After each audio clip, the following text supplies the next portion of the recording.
sale slightly more at pharmacies. Often food allergies can cause no more than a simple rash, but every single year thousands of people find themselves in the emergency room because of a reaction to something that they've eaten.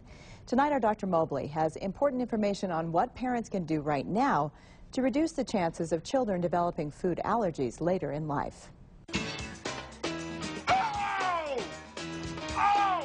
Food allergies.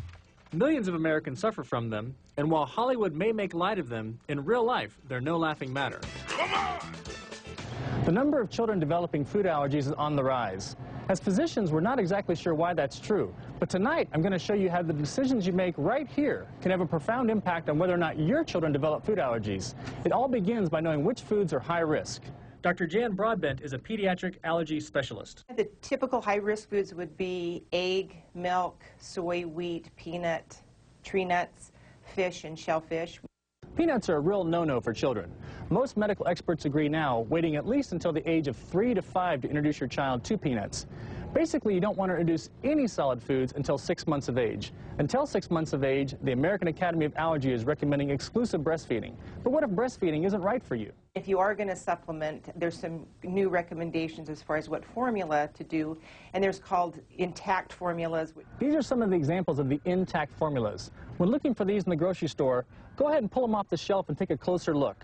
If you see the word hypoallergenic on the label, then most likely that's an intact formula. These formulas have been chemically modified, so they're less likely to cause allergy in children. We know that food allergies are on the rise, and as parents, we need to do whatever we can to decrease that.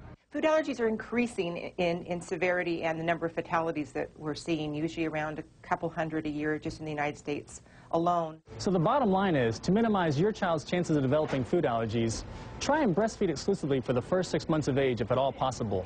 Avoid the introduction of any solid foods until at least your child is 6 months old, and avoid the introduction of certain high-risk foods until the age of 1 year or even later.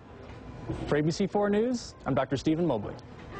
And a reminder to parents, if your child is showing any signs of a food allergy, such as a rash, hives, or wheezing, contact your doctor immediately.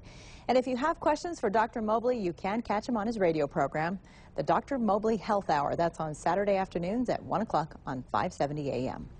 There's a brand new study that says letting babies